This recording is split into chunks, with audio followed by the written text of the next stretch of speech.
Mesdames et messieurs, soyez les bienvenus à cette 4e session plénière qui va avoir pour thème le rôle des partenaires au développement et des agences donatrices. Je voudrais vous inviter à accueillir le modérateur de ce panel, Monsieur Mario Pezzini, directeur du Centre de développement de l'OCDE, qui aura la lourde mission de modérer ce panel qui va comporter Monsieur le ministre des Affaires étrangères, de l'intégration africaine et des Togolais de l'extérieur, Monsieur Robert Doucet. Madame la ministre de la Planification, du Développement et de la Coopération, Madame Demba Tignopa.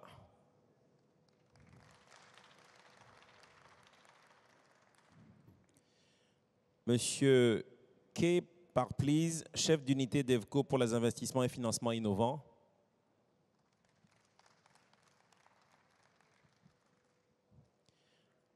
Antipeka Karunen, chef d'unité pour le secteur privé, directeur général international coopération et développement de la Commission européenne. Monsieur François Jacquier-Pellissier, directeur de l'AFD Togo. Et Madame Virginie Ticha, présidente de International Federation of Consular Chamber for Africa, FICA.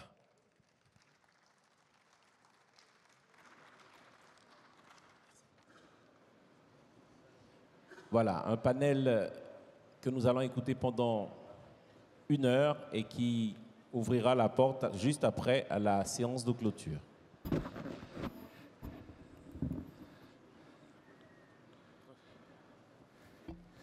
Bon après-midi. Eh bien, on est ici pour discuter un thème absolument passionnant.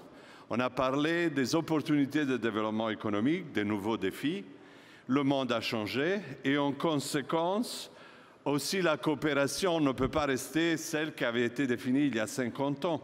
Et donc, il y a plusieurs modifications qui se produisent dans ce contexte.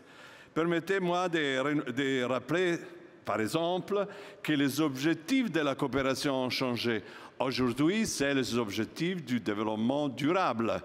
Ils sont différents des objectifs précédents parce qu'ils présupposent que les limitations au développement ne sont pas exclusivement la pauvreté extrême, bien qu'elle reste l'objectif principal, mais il y a des autres trampes, blocages au développement qui se manifestent. Et pour cela, il faut intervenir avec des politiques et des mesures appropriées. Dans ce monde, il y a une large gamme d'acteurs. Avant, la coopération était la coopération des pays développés, souvent des pays de l'OCDE, vis-à-vis des pays les moins développés, où on présupposait était concentrée la grande partie des pauvretés extrêmes. Eh bien, aujourd'hui, on sait très bien, il y a des nouveaux acteurs. La Chine, avec par exemple la voie de la soie, est un acteur majeur dans la coopération. Mais c'est plus que la Chine. C'est l'Inde, c'est le Brésil, c'est l'Afrique du Sud, c'est la Corée du Sud et c'est la Turquie, juste pour faire quelques exemples. Donc, si ça c'est le contexte, si tout change en incluant ceux qui se produisent en Afrique, permettez-moi de rappeler que le NEPAD a été transformé dans l'Agence de développement de l'Union africaine et Ibrahim Maya qui maintenant a beaucoup plus de choses à faire de ce qu'il devait faire avant. Donc, dans ce contexte, on voudrait comprendre comment la coopération qui s'adresse en spécifique au Togo, elle s'organise, quels sont les avantages qu'elle présente, des fois quels sont les paris qu'elle présente. Et pour le faire, on a un large panel, mais un panel très qualifié. Et donc, je commencerai à donner une première parole pour 4 minutes chacun, et après on verra comment conduire la discussion. L'objectif est d'être synthétique et de discuter entre nous. Je commencerai pour, quoi mieux, que Robert Doucet, le ministre des Affaires étrangères, de la coopération et de l'intégration africaine. Donc, vu du point de vue du Togo et de la politique extérieure du Togo, quel type de coopération vous souhaitez aujourd'hui? Quelle forme elle devrait assumer? Quelle modalité? Merci à vous. Je vais vous chahuter un peu. Je ne suis pas ministre de la coopération, j'ai ma collègue qui est de la coopération.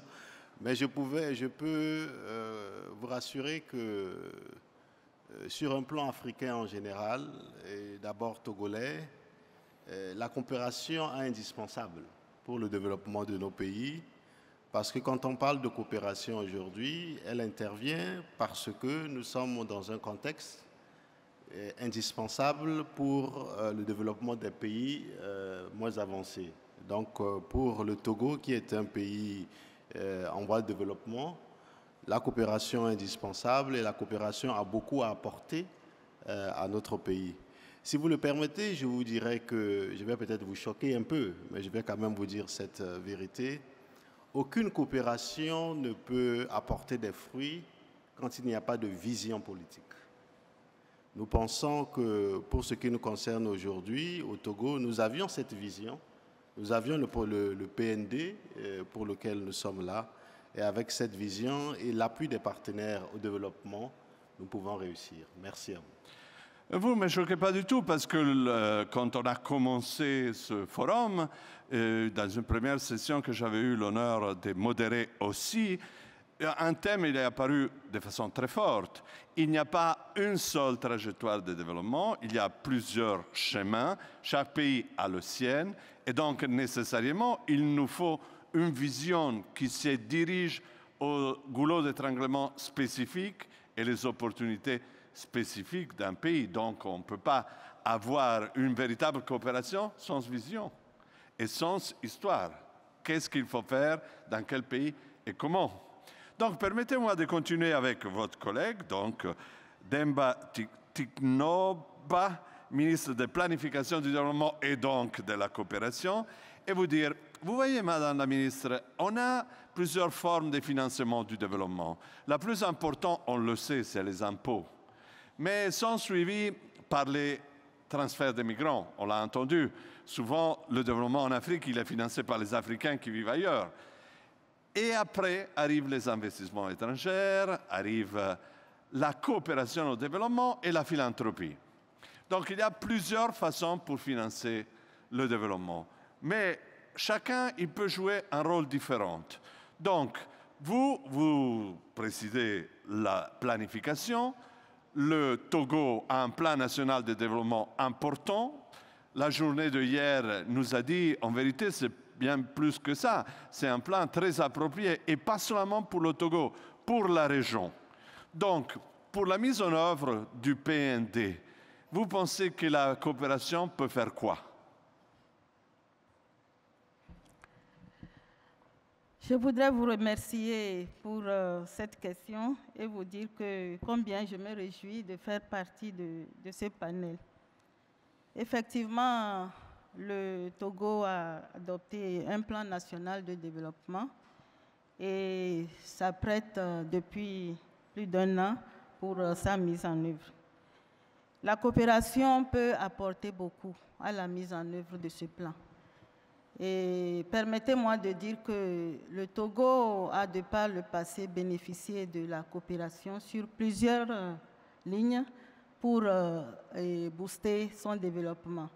Et plus particulièrement dans le cas du PND, le Togo compte vraiment sur l'appui de tous les partenaires au développement, un appui aussi bien financier que technique, pour l'accompagner dans la mise en œuvre de son plan national de développement. Comme vous le savez, ce plan est très ambitieux. Ce plan vise plusieurs types d'activités. Ce plan donne beaucoup d'espoir à tous les Togolais qui ont eu la chance de le parcourir. Et c'est un engagement assez ferme du gouvernement du Togo, des plus hautes autorités, pour la mise en œuvre de ce plan. Et pour ça, nous pensons pouvoir toujours continuer à bénéficier de l'appui de la communauté internationale au développement. Voilà ce que je peux dire à cette question. Merci, Madame la Ministre. Donc, si la coopération peut être particulièrement utile, allons voir un des majeurs, plus importants acteurs dans le domaine de la coopération au niveau international, qu'est l'Union européenne. Et permettez-moi de m'adresser à Antti-Pekka Karunen en lui demandant, d'accord, le plan, pour être réalisé, a besoin de coopération. Mais afin d'attirer aussi des autres instruments comme les investissements étrangers, il faut que la coopération serve aussi de levier. Et en particulier pour attirer, on l'a entendu plusieurs fois dans la discussion d'hier, il est nécessaire d'avoir ce que nous, en termes techniques et un petit peu cryptiques, je dois dire, on appelle une ambiance, environment conducive to growth, ou une ambiance des affaires qui soit bien organisée. Est-ce que la Commission européenne intervient là-dessus, et si oui, comment? Well, thank you very much. I will speak in English. I think there's a direction. Fine. Great. First, how delighted I am to be here in this forum. It is precisely actually about investment climate that we are talking here. We are here to talk actually about the paradigm shift of the European aid. You know that when we agreed the SDGs in 2015, we realized that, of course, we cannot achieve those goals just with public ODA money. We have to move from a grant-based work towards a leverage-based investment, get the private sector to partner with us towards these goals. This is a consensus at the European level, it's a global consensus, and we have a flagship tool that we want to highlight today. It's called the European Investment Plan, and it's part of our new Africa Europe Alliance, which is about investment, investment climate, about skills, and about trade. And the EIP, as we call it, the External Investment Plan, precisely is about investment climate.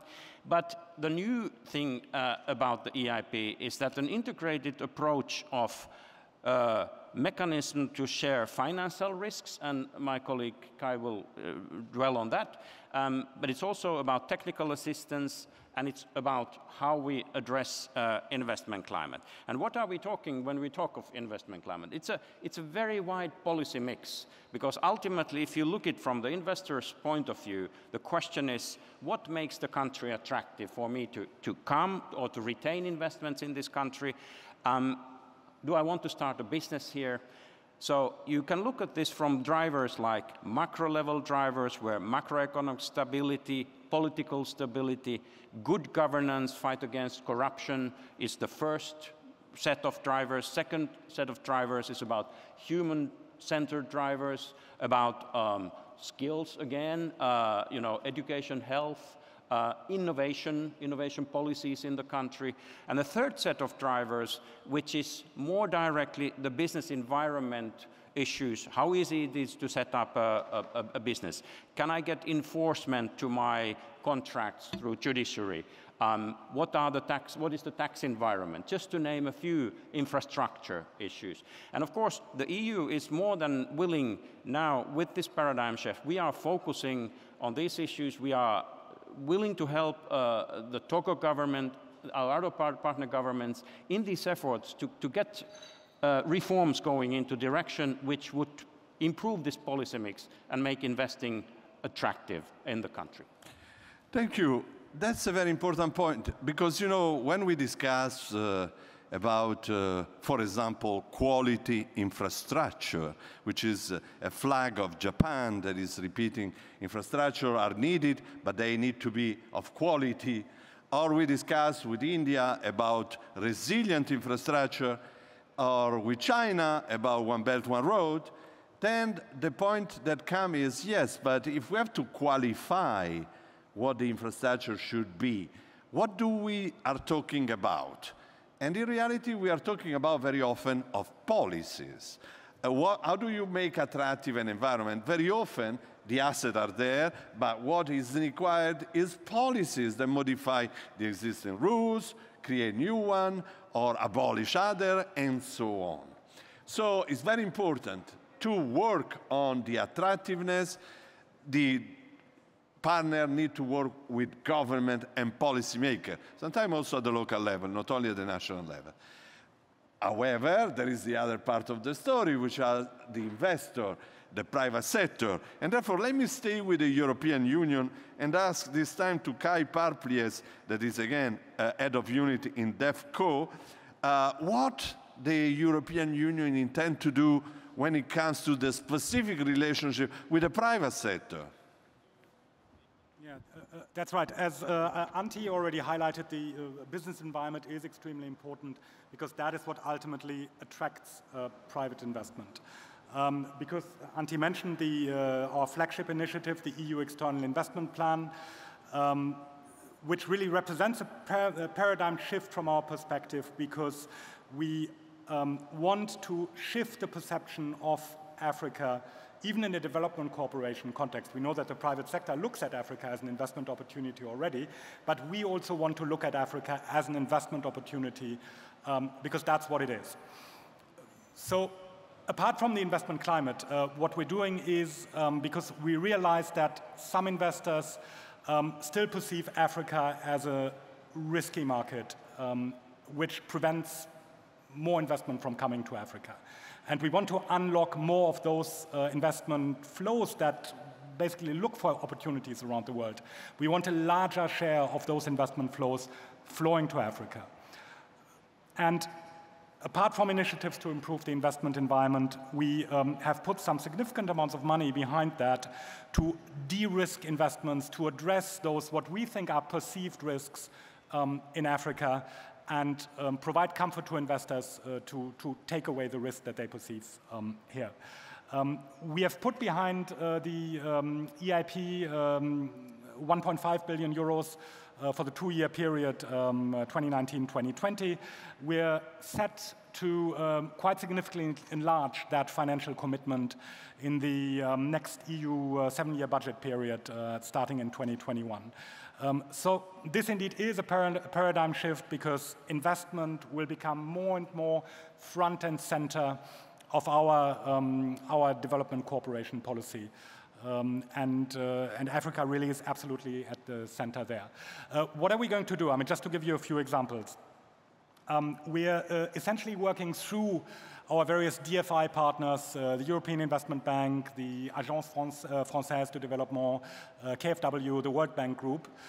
We design guarantee products with them that address risks in certain sectors.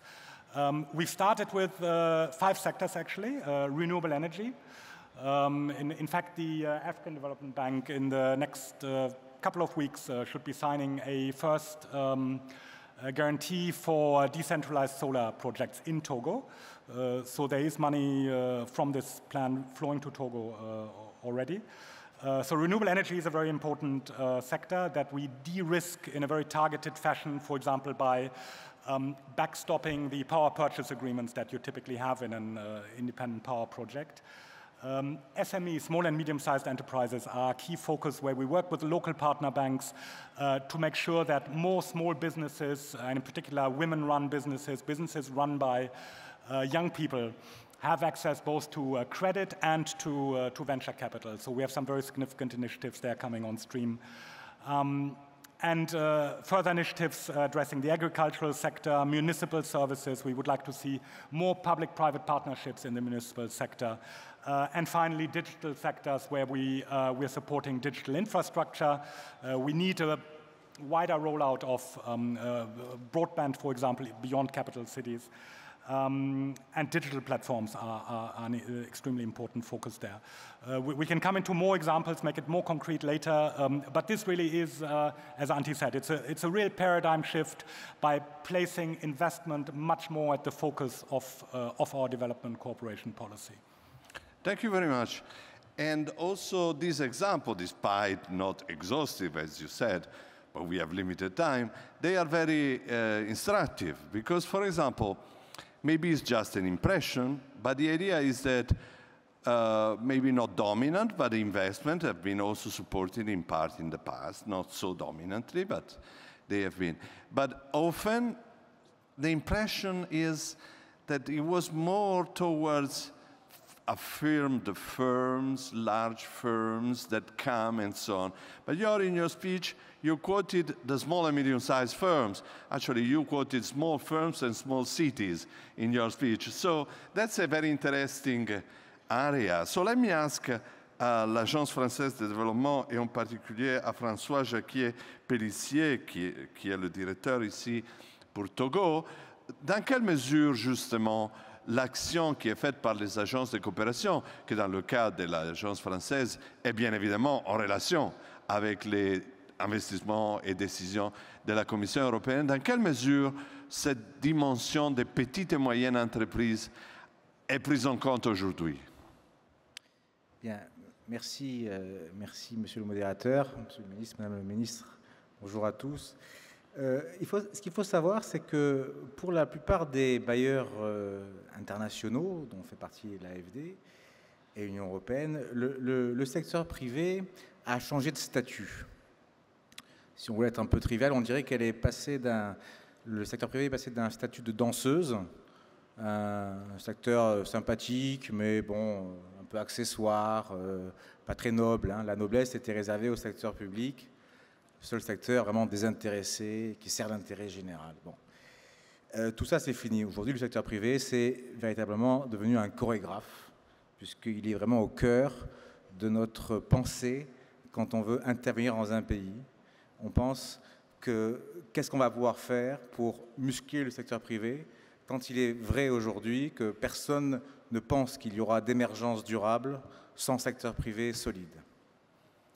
Alors chez nous, le secteur privé, il est accompagné par notre filiale Proparco. J'en profite d'ailleurs pour excuser l'absence de sa représentante régionale, qui est basée à Abidjan et qui a eu un empêchement de dernière minute. Alors Proparco, traditionnellement, c'est quoi? C'est l'offre la plus large possible de produits financiers pour accompagner des grosses structures. Alors, la plus large possible, c'est-à-dire qu'on part du haut de bilan, de l'equity, on a beaucoup entendu parler de ce terme pendant ce forum, des prises de participation, jusqu'au court terme, puisqu'aujourd'hui on peut faire du trade finance, qui sont des financements de quelques mois. Mais, vous l'avez rappelé, ça ne suffit plus aujourd'hui. C'est-à-dire qu'adresser les grosses PME ou les grosses entreprises, on sait faire, on fait. Mais ce qu'on veut toucher aujourd'hui, le gros trou dans la raquette, ce sont les PME. Il faut savoir qu'en Afrique, seulement 20% des PME ont un accès aux prêts bancaires. Seulement 20%. 90% des startups n'ont aucune source de financement autre qu'interne. Donc là, il y a vraiment un gros trou dans la raquette. Et alors, c'est pas nous qui allons y répondre. Enfin, nous, on va faire notre tâche, mais nous, comment on va y répondre? Chacun doit trouver sa voie. La façon la plus simple que je pourrais... Enfin,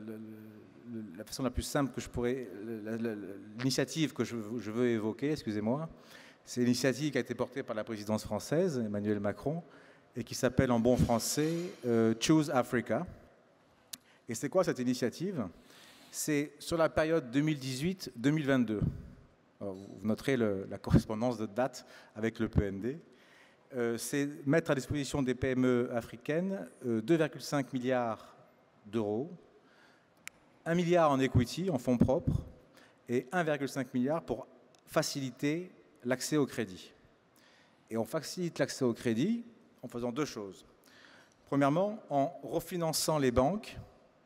Ce n'est pas nous qui allons prêter directement aux PME. On n'a pas les moyens pour faire ça. Donc on s'appuie sur le secteur bancaire.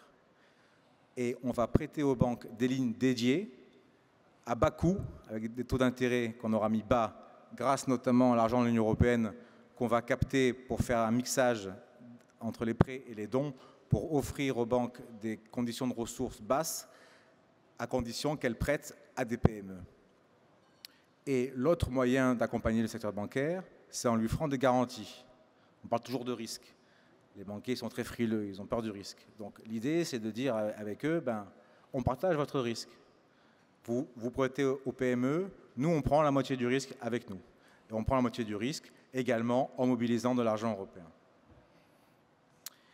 Je voudrais évoquer aussi une autre forme de garantie, parce que l'Union européenne est en train dans son nouveau PIE, de débloquer énormément d'argent pour développer l'outil de garantie. C'est un formidable levier. Beaucoup de choses restent encore à faire parce que ces outils sont très innovants. Mais un outil qui me paraît assez pertinent et qui pourrait être utilisé au Togo dans le cadre du PND, c'est ce qu'on appelle la garantie de paiement public. Alors qu'est-ce que c'est? C'est notamment dans le développement des énergies renouvelables. Si l'État veut financer des unités de production énergétique sans taper dans son budget, en mobilisant le secteur privé, une des façons d'attirer le secteur privé, c'est de lui dire « mais l'off-taker, c'est-à-dire la compagnie nationale d'énergie, va vous payer. Et si elle ne vous paye pas, nous, on garantit son paiement sur une période de 12 mois d'arriérés et sur toute la période du contrat, c'est-à-dire en général 20 ans. » Donc en mettant en place ces outils, si vous voulez, en collaboration avec l'Union européenne, on espère pouvoir accompagner le Togo dans son PND et adresser la question, en partie, des PME. Merci beaucoup. Donc là, on a des exemples particuliers aussi. Qu'est-ce que ça veut dire le milieu des affaires ou l'environnement des affaires? Il s'agit de changements dans les régulations, mais il s'agit aussi des interventions sur le système du crédit. Et je pense que les exemples faits pour les petites et moyennes entreprises sont très importants.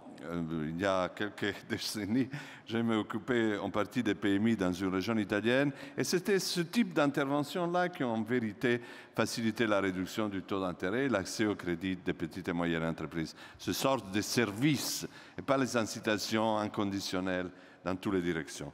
Mais maintenant qu'on a écouté ces exemples, passons à Madame Virginie Tika, qui est la présidente de la Fédération internationale des chambres consulaires pour l'Afrique. Donc, vous êtes en contact direct avec le secteur privé. Qu'est-ce que vous pensez de ces efforts de la coopération? Est-ce qu'ils vont dans la bonne direction ou non? Tout d'abord, Monsieur le modérateur, merci pour la question. Monsieur le ministre, Madame la ministre, chers invités, je tiens d'abord à remercier le gouvernement togolais et l'Union européenne pour l'accueil qu'ils nous ont réservé. Merci pour l'équipe d'organisation. Pour répondre directement à votre question, c'est vrai que l'AFICA, on intervient directement auprès des États, en fin de compte, pour implémenter les projets PPP dans la structuration des investissements. D'ailleurs, je vais rebondir sur le thème vraiment de cette session quand on parle du rôle des donateurs. Alors, il faut savoir que depuis les ODD, on a remplacé le terme donateur avec partenaire. C'est très important de le souligner. Dans le cadre des accords de Cotonou, c'était de revoir comment est-ce que l'Afrique, en tout cas les pays africains, pourraient revoir leur stratégie d'accompagnement, travailler beaucoup plus en profondeur sur vraiment le cadre des investissements directs, parce qu'on est passé de l'aide au développement au partenariat stratégique de développement. Et bien évidemment, si on soulève la question de partenariat stratégique de développement, le secteur privé est la clé. Mais alors, comment travailler avec le secteur privé tout en ayant un passé d'aide au développement? Je pense que même les partenaires donateurs sont un petit peu très sensibles à cette question parce que c'est difficile de pouvoir travailler avec des États africains en même temps, de leur dire il faut aussi en même temps qu'il y ait une réalité économique dans les projets d'accompagnement. Donc, ce que nous faisons au sein de l'AFICA, c'est de travailler avec les États déjà dans un premier temps, de définir quels sont les types de financement ou d'investissement qui sont liés à chaque projet. Parce que quand on parle d'un PPP, comment ça peut être structuré, si c'est du financement, comment. Et on va, nous, travailler avec les entreprises européennes dans le cadre de la coopération sud-sud et triangulaire pour ce qu'on va appeler renforcement de capacité avec des équipes locales, des partenaires privés locaux, de façon à ce que le projet, lui, puisse venir vraiment en package. Et on intervient aussi justement sur la définition des instruments européens. Est-ce que ce projet requiert du financement? Dans quelles conditions? Est-ce que c'est un appel à projet? Comment le structurer? Donc c'est vraiment un panel assez large. Mais à chaque fois, nous, on va travailler essentiellement avec le secteur privé pour rendre la chose économiquement viable, je veux dire. Merci. Merci. Donc, on a fait un tour d'horizon et on a compris comment les choses fonctionnent dans la coopération. Mais permettez-moi de vous poser une question peut-être un petit peu compliquée, mais en tant que ministre des Affaires étrangères, Robert Dussé, vous avez affaire avec un vaste monde. Ici, on est surtout à discuter dans un forum Europe-Afrique au Togo, de ce type de relation. Mais il y a des autres acteurs. Est-ce que les autres acteurs sont présents ici? Comment est-ce que vous vivez la relation de partenariat ou autre chose avec les autres grands acteurs? Je me réfère bien évidemment à la Chine, mais aussi aux États-Unis. Comment ça marche? Est-ce qu'il y a une convergence ou sont des façons d'opérer complètement différentes? Merci pour cette question. Tout à l'heure, permettez-moi, cher ami, j'étais très gentil avec vous. C'est vrai. Je voudrais en fait, sérieusement, qu'on puisse changer de paradigme un peu quand on parle d'aide au développement. Parce que pendant longtemps, quand on parle d'aide au développement, bon, je le disais tout à l'heure, c'est des pays pauvres qui sont en voie de développement. Donc on va voir nos partenaires comme l'AFD, l'Union européenne, avec le Fonds européen de développement, venez nous aider. Et puis ils viennent nous aider et ils nous disent, voilà, vous deviez faire ceci, vous devez faire cela. Moi, je crois que dans un esprit de partenariat, comme le disait Madame tout à l'heure, nous n'avons plus besoin de cette vision du développement. La vision du développement aujourd'hui, pour le continent africain et même pour le Togo, c'est que désormais, ce sont les Africains eux-mêmes, les Africaines et les Africains eux-mêmes, les Togolaises et les Togolais eux-mêmes, qui ont leur vision pour le développement de leur pays.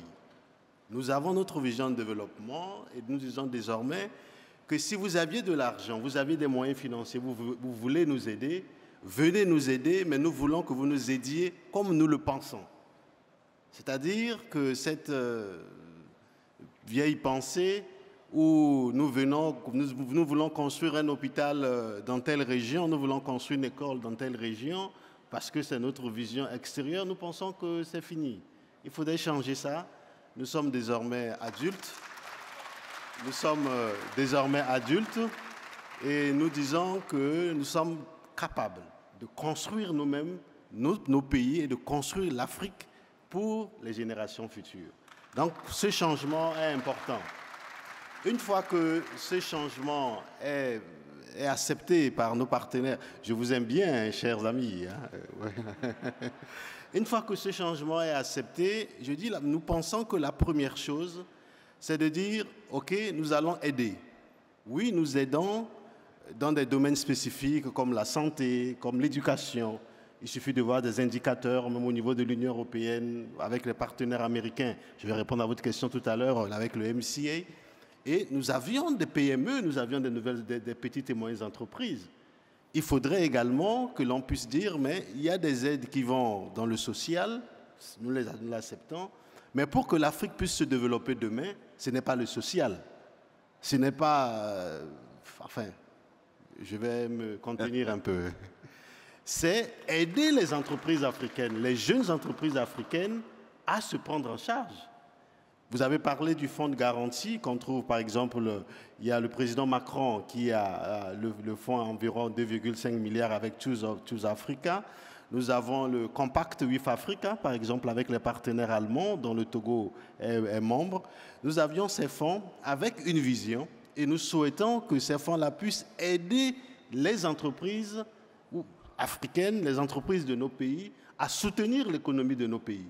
Parce que si nous recevons l'aide, on n'a pas d'entreprise. Si les petites et moyennes entreprises ne fonctionnent pas, n'ont pas de moyens, n'ont pas de garantie, elles n'apporteront rien. Et alors, on sera dans un cycle de recommencement. Et chaque fois, on dira l'Afrique ne va pas. L'Afrique, c'est des gens qui meurent. Au Togo, on voit des gens qui n'ont pas d'eau potable. Nous sommes fatigués avec ça. Vous comprenez? Donc, cette vision de prise en responsabilité de notre développement, cette vision elle est importante. Et maintenant, vous voulez savoir, nous parlons avec les Européens, oui. Nous disons désormais, pour le cas du Togo, que, je vais utiliser une expression anglaise, hein, ça ne va pas vous choquer, on deal avec tout le monde. On deal avec les Européens, nous dealons avec les Américains, nous dealons avec les Russes, nous dealons avec les Chinois. Pour les Chinois, n'en parlons pas, eux-mêmes, ils sont là. Ce sont les réalités.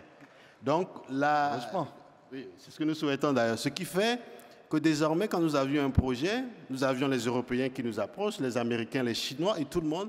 Et on voit celui qui nous offre, qui nous propose la meilleure offre. Si c'est la Chine, nous prenons la Chine. Si c'est l'Europe, nous prenons l'Europe. Si c'est les États-Unis, nous prenons les États-Unis. Vous voyez, donc nous sommes ouverts sur cette vision et nous ne voulons plus rester seulement, si vous le permettez, à la solde d'une seule région ou d'une seule puissance, mais être ouverts au développement parce que nous avions notre vision et l'acteur au développement, le partenaire au développement qui vient pour nous aider dans cette vision, nous le suivons. Je vous remercie. Super.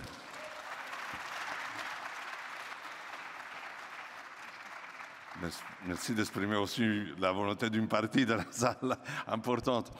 Il y a même plus que ça, je le mentionnais avant, il y a l'Inde qui est de plus en plus présente, le Brésil avec les technologies alimentaires, il y a, quant à la manufacture, souvent la Turquie ou la Corée du Sud qui vis-à-vis de l'Afrique, ils ont fait des efforts de coopération importants.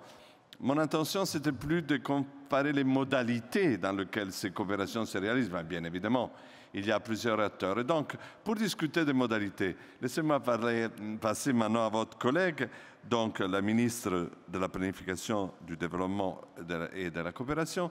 Donc, quand on a affaire avec le plan national de développement, est-ce qu'il y a des aspects du plan que vous pensez mériteraient davantage de coopération ou en priorité de la coopération? On sait qu'il y a plusieurs piliers.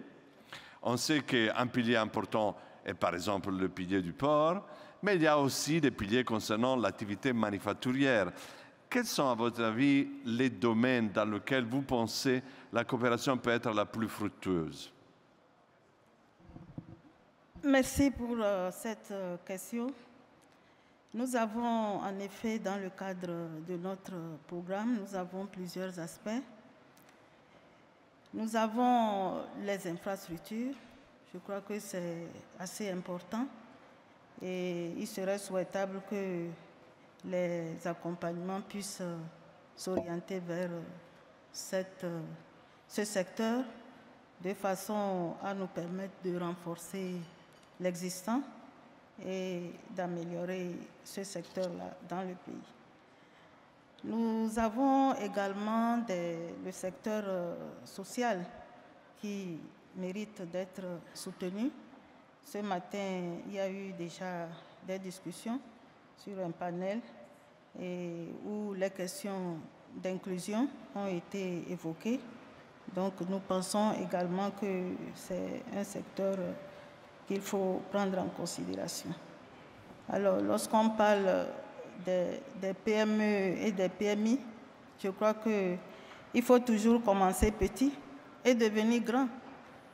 Sinon, sur le plan national, si nous avons des PME et des PMI, on ne saurait pas les écarter de ce programme ambitieux qui est mis en place. Ce que nous recherchons, c'est plutôt des appuis pour permettre à ces PME et PMI de pouvoir jouer leur partition et apporter leur contribution à la réalisation de ce programme ambitieux de notre pays. Donc, je voudrais dire que nous, ce que nous pensons globalement, il s'agira d'un partenariat gagnant-gagnant. Parce que ceux qui vont venir investir leur argent vont gagner, mais nous aussi, nous voulons gagner puisque nous avons un programme de développement, nous avons des ambitions, nous avons des contraintes, nous avons des objectifs à atteindre et il va falloir que nous puissions atteindre aussi ces objectifs. Donc, tous ceux qui seront à même de nous apporter un appui pour la mise en œuvre de notre programme de développement, je crois que la porte est ouverte. C'est des discussions franches avec tous les partenaires. Il n'y a pas à faire une distinction. C'est des discussions franches. Nous savons ce que nous voulons. Le partenaire qui vient aussi sait ce qu'il veut. Il sait ce qu'il va apporter. Il sait ce qu'il pourra tirer de son engagement, de son investissement. Et je crois que c'est l'idée que nous essayons de partager en vendant notre programme national de développement, le PND. Donc, pour me résumer, je dirais qu'il y a plusieurs secteurs et je crois que le secteur des infrastructures est très important et il serait bon vraiment que et les partenaires puissent accompagner ce secteur de manière à ce que nous puissions booster notre développement sur des bases, des bases un peu plus conventionnelles, des bases qui peuvent permettre d'aller de l'avant et de booster d'autres secteurs de l'économie dans notre pays. Merci beaucoup. Donc, we are now with a clear map. Moreover, also an organization of the priorities. So infrastructure seems particularly important in this context. In the work that you do for the organization of the environment for business, it seems to me that Togo is particularly well positioned. When we look at the result of doing business and other indicators concerning the economic governance, we see that the country have done impressive improvement in the quality. Do you see a specific sector, maybe not only limited to Togo? We know that Togo is, has a vocation, which is to serve a wider region, which is ECOWAS, and in a certain sense, in this region can represent a very important comparative assets. So do you see certain specific field of governance and environment that is lacking and in which priority would be helpful? Thank you very much. I mean, first, may I say that I really agree with what was said, that we need to turn a page in our relationship towards a partnership that is mutually beneficial, and it's based on, you know, equal partnership. That's what it is about, and that's our approach that President Juncker launched in September, and this is where we want to go. So that's to be very clear on this issue. Second, we need to work on this together. And how do we work together on investment climate is first we have to have a very good common analysis of what are the needs, constraints, opportunities in the country. So we are doing this analysis with the government, and the key point there is, of course, the national development plan to start with. And that, of course, then would identify also some areas where we would need to do. I mean, infrastructure is very important.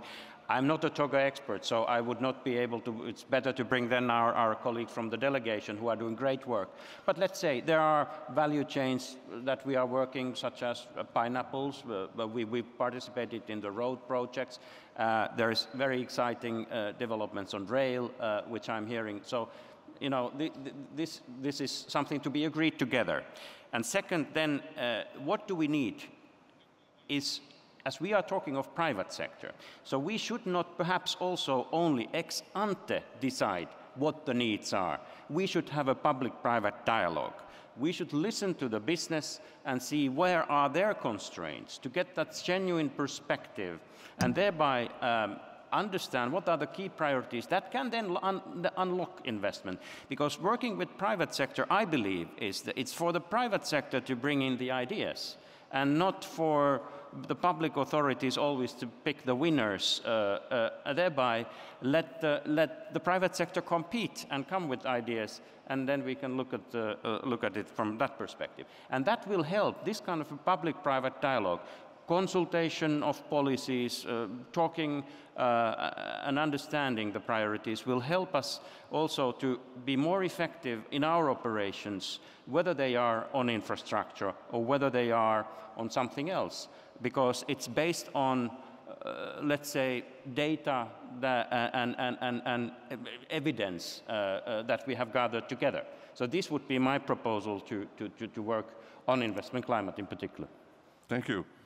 Now, Kai, we have heard, after you, l'Agence Française de Développement, and they explain how they are operating in these specific areas of the private sector mobilization, let's say, for investments. Now, Agence Française de Développement is one of the European agencies that are operating here. There are others, and you have defined an orientation. Is there coordination, or how do you guarantee the coordination, or how the agencies guarantee the coordination so that not everybody does the same thing and there is complementarities and synergies among those actions?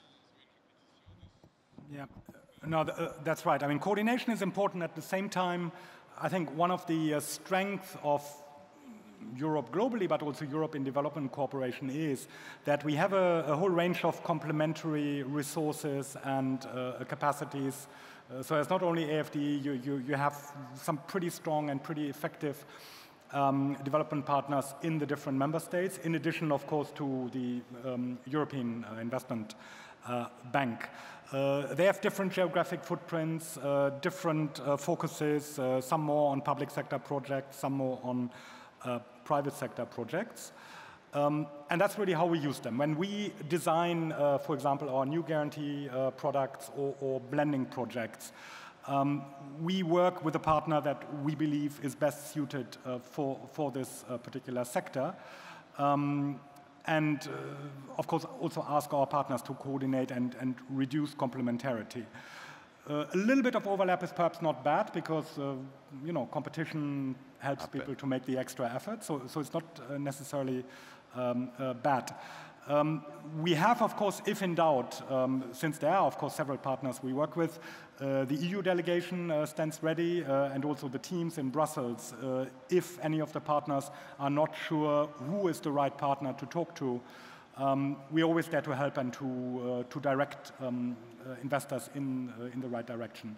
But I think this complementary set of resources that we have to offer in Europe, AFD, KfW, EIB, FMO, the Dutch Development Bank is very strong. The African Development Bank is an extremely important partner for us because it has this very strong African local presence. I think that's actually a strong point because it gives us an incredible amount of resources. And I think this decentralized solar project that I just mentioned, run by AFDB, it's an extremely innovative structure that aims to bring private investors into a sector, little decentralized solar projects, that is normally not accessible for private investors. So here AFDB have come up with a very innovative structure that we then together designed a guarantee instrument, but no single partner alone could provide the kind of different instruments that we have set up. Thank you. Maintenant, François, on a entendu la discussion et le trou dans la raquette qui est représenté par les PMI.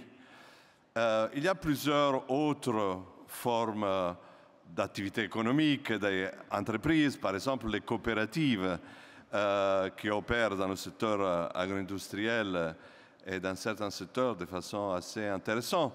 Parce que des fois, il y a des formes d'entreprises qui sont plus capables de générer emploi et de le faire de façon soutenable dans le temps. Donc, quand on parle des PMI, quand on parle des coopératives, quand on parle de tous ces différents acteurs, est-ce qu'on vise surtout certains secteurs? Par exemple, moi j'ai entendu parler un petit peu d'infrastructures, un petit peu moins du développement manufacturier qui, dans le cas du Togo, le dit le Plan national de développement, est un secteur qui s'oriente beaucoup à la transformation agricole, même à l'identification des pôles dans ce secteur. Alors, vous intervenez en particulier dans certains secteurs plutôt que dans d'autres? Et si oui, en cohérence avec le Plan national de développement?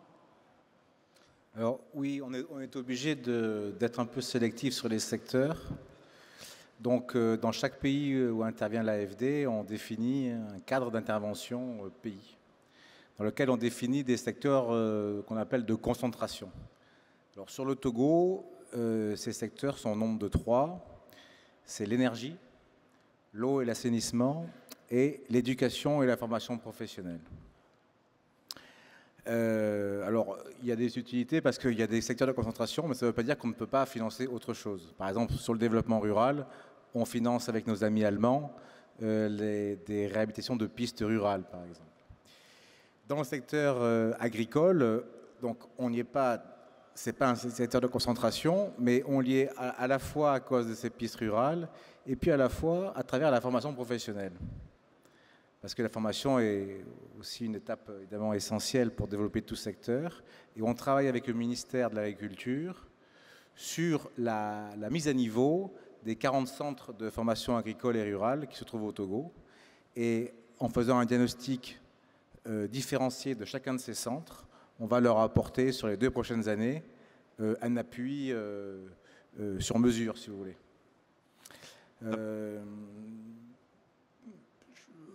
Donc après, comme disait Monsieur le ministre des Affaires étrangères,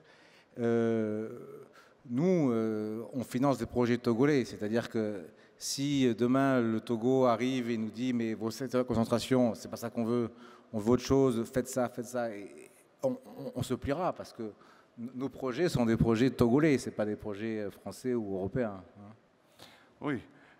Ce qui me semble, moi, du point de vue de politique publique, intéressant est que comme maintenant il y a le plan national de développement et un effort de prioritisation, donc en quelque sorte, il faut le mettre en œuvre.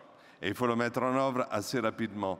Donc sûrement, c'est assez intéressant de voir s'il y a des mécanismes qui viennent aussi du côté de l'État pour incentiver cette coordination, pour travailler ensemble et de le faire de façon répétée dans le temps. Comme ça, on peut cibler l'action des différents acteurs. Donc, je voulais demander à Madame Virginie Tika si les chambres de commerce sont impliquées dans ces discussions et si oui, comment et quel est l'apport qu'ils vont donner. Une fois de plus, merci beaucoup, Monsieur le modérateur. Effectivement, je pense qu'hier, on a assisté à une initiative qui était à saluer, la création de la Chambre de commerce Togo-EU, qui est une très belle initiative qu'il faut encourager. Ceci dit, installer une Chambre de commerce, c'est très bien, mais je pense que nous, à l'AFICA, en tout cas, c'est ce qu'on essaye, c'est de pouvoir renforcer déjà les capacités du secteur privé en Afrique. Et là-dessus, avant même de parler de financement, pour ne pas dire que ce n'est pas intéressant, il est déjà essentiel de mettre en place, entre guillemets, les cahiers des charges, le doing business, l'entrepreneuriat. Il faut vraiment insister là-dessus. Et il y a des mécanismes, si je peux faire un appel ici, c'est à l'Union européenne de vraiment encourager la stratégie d'accompagnement au sein des chambres de commerce pour créer des valeurs ajoutées locales. Parce que tous les véhicules de financement ou d'investissement qu'on peut mettre en place, si le secteur privé africain n'est pas consolidé, ce sont des investissements qui seront à perte. Parce qu'il faut absolument à ce qu'on crée de la valeur locale. Et je pense que là-dessus, il faut, je ne sais pas si ça existait déjà, mais si c'est en cours, qu'il y ait des structurations au sein de l'Union européenne pour directement relier les chambres de commerce africaines avec les chambres de commerce de chaque pays européen. Et là-dessus, chaque secteur, chaque segment d'activité demande une formation ou une capacité spécifique. On parle de l'extérieur des choses, on parle des structurations de financement, mais comment on l'impacte localement? Donc, on parle secteur privé. Pour moi, je dirais la société civile dans son ensemble. Les banques aussi doivent être présentes. Il me semble que c'est vraiment sur cet aspect qu'on devrait pouvoir arriver à créer la valeur dont on a besoin. Parce qu'on a relevé aussi le cas du secteur des petites et moyennes entreprises, qui correspond à peu près à 80% du développement économique sur le continent. Donc ce sont les petites mains qui vont créer de l'emploi demain. Ces petites mains, avant du financement, elles ont besoin déjà des capacités en termes de développement de l'entrepreneuriat. Si je devrais, je relance encore une fois de plus un appel là-dessus, c'est vraiment mettre une enveloppe pour renforcer le secteur privé européen qui a du transfert de compétences à faire dans ce domaine. Et à mon avis, ça pourrait relever des questions qu'on a parlé beaucoup de risques, parce que si les entreprises locales ont du potentiel, je pense qu'on réduit un maximum de risques, parce qu'on a un capital humain dont on ne parle pas beaucoup en Afrique, qui en lui-même est un risque mesuré déjà, si je peux dire quelque chose là-dessus. Merci. Merci. On a, je pense, analysé de façon assez vaste l'ensemble des problèmes qui se présentent aujourd'hui et des aides qui peuvent venir dans une coopération internationale accrue et centrée sur la vision africaine. Maintenant, je voudrais vous demander à tous un commentaire par rapport à la chose suivante. Quand on a écouté en détail Strauss-Kahn ou Carlos Lopez et les présentations de ceux qui sont les possibilités de développement du Togo, on a réalisé, au moins moi, qu'il ne faut pas voir ce que le Togo a été jusqu'à hier, parce qu'il y a des changements majeurs qui vont se produire. Je réfléchissais par exemple sur la question des infrastructures. Or, tous les participants ce matin ils nous ont dit que la digitalisation va multiplier le potentiel du port de Lomé, déjà deuxième port africain, mais en tendance, un port qui peut avoir un essor significatif. Or, ces changements majeurs vont comporter des changements dans la formation de gens, demander différents types de travailleurs, différents types de capacités, différentes même organisations des infrastructures, avec la réduction des coûts de transaction, avec des modifications très importantes dans la vie quotidienne et dans l'organisation des entreprises. Dans quelle mesure la coopération est impliquée dans ce Togo du demain et pas nécessairement d'aujourd'hui? Monsieur le ministre, comment est-ce que vous voyez ça? Vous avez dit tout à l'heure que chacun était libre de répondre. Vous avez commencé par moi, alors je vais répondre. Je voudrais vous revenir sur quelques points et vous répondre également. Personnellement, je crois que, comme l'a dit Madame,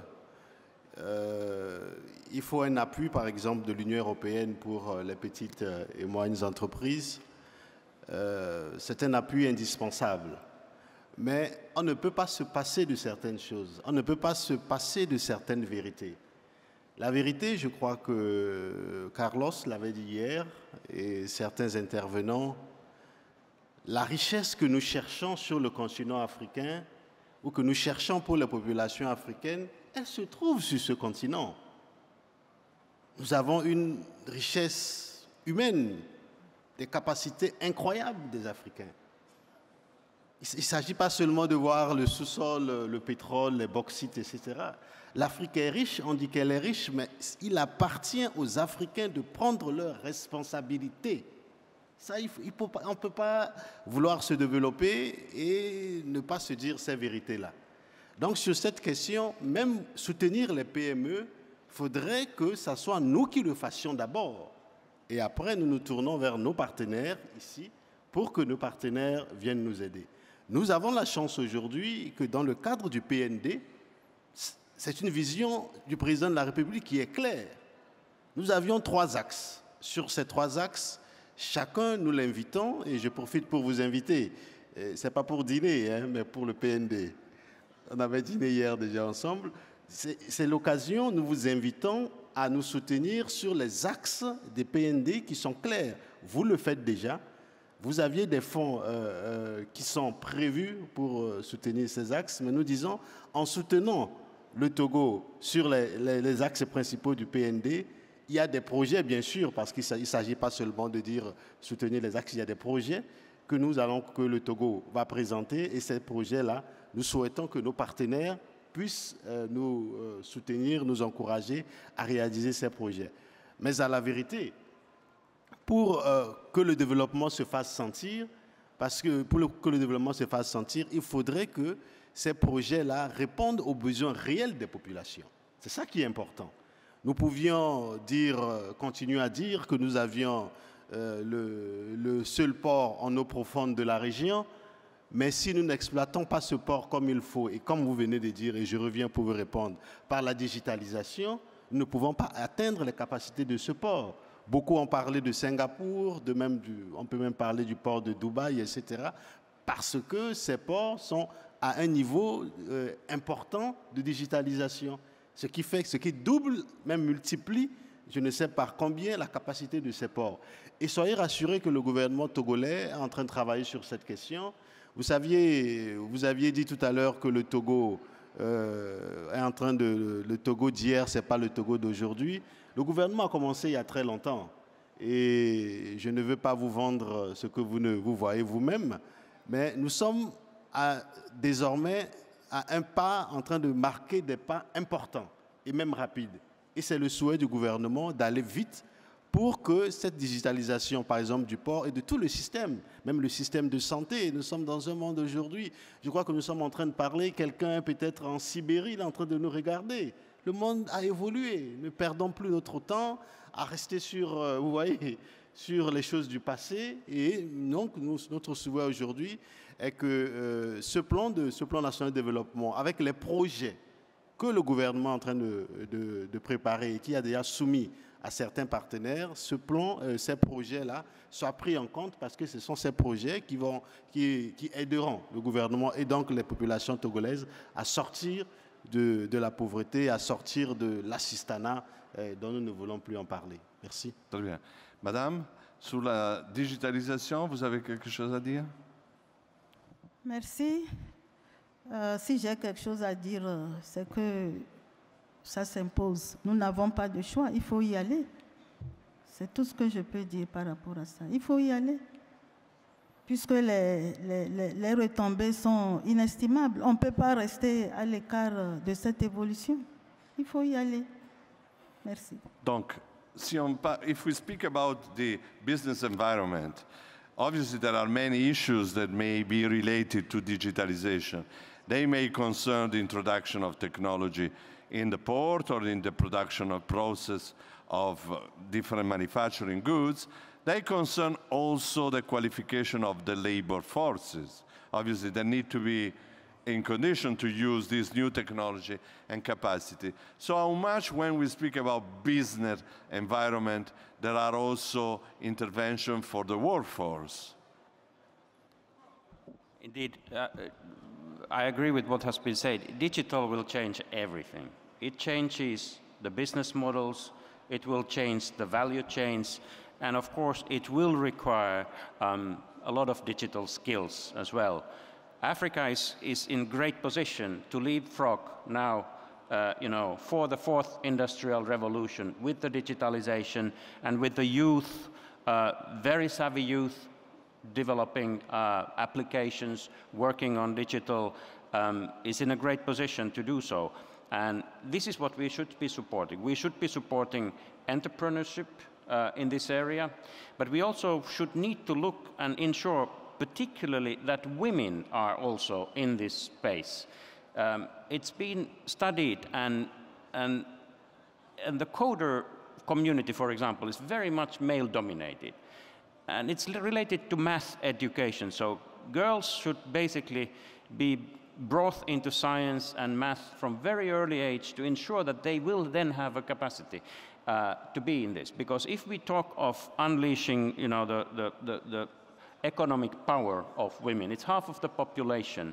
And if they will not be able to, be in digitalized models due to lack of skills, then I think we are losing out a great deal of the potential that Africa has. So I think that's one area where we should really pay attention, is the digital skills for girls and building that, skills further. And of course, yes, it will change everything, and we have to be prepared for that. Take, for example, a pineapple from Togo. It will not be very long that with blockchain technology, we will be able to trace that from a supermarket where we buy it in Europe. We will be able to trace it to the very, farmer that has, where the origin of that is. It will be mind-bogglingly different. Kay, Antti just said the magic word, blockchain. This is a practical realization of what digitalization may mean for the private sector. How much in the intervention that you are having this element is present? Well, I'm not specifically a blockchain expert. I'm still trying to get my head around it, frankly. But where it does seem to have, as Antti mentioned, a lot of potential is in terms of being able to make transactions traceable and recordable, which is something that in a lot of applications, trade, insurance, payment services can be extremely powerful and thus valuable for development. But I think more broadly, a key opportunity from digital technologies, and that's also why we're supporting them so much, lies in the fact that they're very easily transferable. A piece of software that's applied in Singapore can tomorrow be applied in Lomé. So it's easily transferable, but also the cost of one additional piece of software or service is very low. And it's therefore a product that, in principle, lends itself very well to markets where purchasing power, where you have a relatively poor population, in other words, initially is low. So we've seen that in payment services, where once you've developed the service, it's very easy to roll out, can have a huge impact on, again, traceability of payments, access to credit.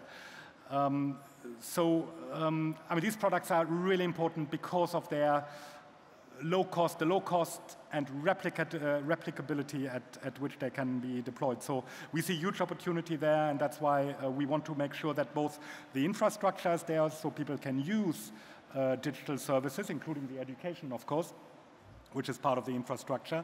And then the financing is there to roll out these technologies across African markets. Thank you. Now, to introduce new technology, digitalization, blockchain in a large firm process for the traceability or for what else is complex, but there are specific departments of research and development that are there exactly for that reason. But when you go to small and medium-sized firms, it's a different story. You don't have engineers that work full-time in your factory. You have the need that also your subcontractor or your mother firms, or your clients, use the same technology. So it's much more an issue of alphabetization, to do a big efforts in a local labor market to create this capacity. So I was asking, Françoise, in your attention paid to SMEs, how much the alphabetization towards these digitalization practices is part of your intervention? I hope you don't mind if I answer in French, right? Oh non, pardon. OK. La digitalisation, c'est un terme qui est très à la mode. C'est très à la mode en Afrique, c'est très à la mode en France, c'est très à la mode partout dans le monde. Et comme toutes les choses à la mode, il faut un peu s'en méfier parce qu'il n'y a pas de solution miracle. Alors c'est vrai que dans une économie comme l'Afrique, la numérisation, la digitalisation va permettre de faire peut permettre de faire des bonds énormes et de raccourcir le temps. Donc ça, c'est vraiment une opportunité formidable. Nous, à l'AFD, on pense à la mettre, par exemple, pour le suivi des pompes à motricité humaine dans les villages. Il y a des milliers et des milliers de pompes à motricité humaine qui ont été faites dans tous les villages du Togo, mais c'est très compliqué d'avoir une cartographie exhaustive. Et dans nos prochains projets, on va intégrer une dimension de digitalisation qui va nous permettre d'avoir non seulement une cartographie en temps réel, mais aussi de voir quelles sont les pompes qui sont utilisées, celles qui ne sont pas utilisées, mobiliser des réseaux de maintenance pour aller réparer celles qui ne sont pas utilisées, plus le mobile paiement qui règle le problème des caisses, caisses dans les villages. C'est toujours un peu compliqué. Donc il y a des exemples extrêmement concrets qui peuvent être utilisés et adaptés au secteur. J'en profite pour dire que l'AFD est partenaire d'un site qui s'appelle digital-africa.fr et j'encourage tout le monde à y aller. En tout cas tous les entrepreneurs dans la digitalisation, parce que c'est un site qui permet des mises en relation, des formations, des accompagnements pour tous les entrepreneurs dans le numérique africain. Et pour ce qui concerne donc les chambres consulaires, la fédération, la digitalisation est part de votre programme? Absolument. On est d'ailleurs, pour rebondir dans ce qu'on dit tous les panélistes ici, la FICA actuellement, on travaille sur un programme avec les Nations Unies et quelques partenaires de développement pour créer une plateforme d'e-paiement qui permettrait, parce qu'il faut relier absolument la digitalisation à une réalité économique qu'on a sur le continent, ce n'est pas tous les secteurs qui pourront être développés en même temps. Donc on a préféré, nous, partir sur les petites et moyennes entreprises. Quand on prend un panel de petites et moyennes entreprises, essentiellement leur besoin, c'est l'accessibilité au marché. Donc on a créé des plateformes e-commerce qui peuvent permettre à ces petites entreprises de pouvoir externaliser leur production. On n'a pas forcément, dans un contexte d'industrialisation sur le continent, d'aller d'un coup, parce que le leapfrog c'est bien, mais il faut y aller graduellement, il y a des enjeux. Sur le continent européen, ça ne s'est pas fait en une fois, donc ça doit aussi aller graduellement. En Afrique, avec nos propres réalités que nous connaissons. Donc ce que la FICA, on a essayé de faire avec des partenaires, c'est de créer une plateforme qui va permettre aux petites et moyennes entreprises africaines d'accéder au marché international sur les petites et moyennes productions, mais également de pouvoir utiliser tous les moyens de nouvelles technologies qu'on a aujourd'hui pour pouvoir vendre à la fois et être payé. Alors, l'innovation absolue dans sur ce programme de plateforme, c'est que nous, derrière, sur une partie des transactions, la FICA va travailler avec des microfinances, des structures de microfinance pour refinancer certaines entreprises, en tout cas de petite taille, qui ont des difficultés d'accès au crédit. Quand on sait qu'on a des taux de financement à hauteur de entre 15 et 18%, pour des petites entreprises, c'est assez costaud. Donc nous, on va essayer, nous, de pouvoir soit financer du stock, soit financer de la formation, soit financer des études de faisabilité, ou alors tout simplement faire de ce qu'on appelle le crowdfunding pour permettre à ces entreprises de pouvoir avoir des partenaires internationaux. Voilà. Merci beaucoup. Je voudrais que vous m'aidiez à remercier les participants du panel. Un panel très dense, très rapide à répondre aux questions, tout sur le point, et donc merci.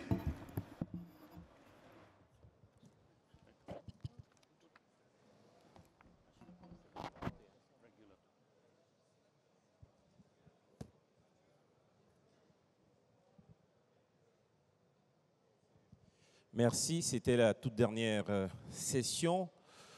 Nous vous remercions pour votre bienveillante attention. Les mises en place vont évoluer un tout petit peu maintenant pour la cérémonie de clôture qui aura lieu tout à l'heure. Alors je voudrais humblement vous prier de bien vouloir permettre au service du protocole de matérialiser sur les 2 premières rangées, s'il vous plaît. Les 2 premières rangées de la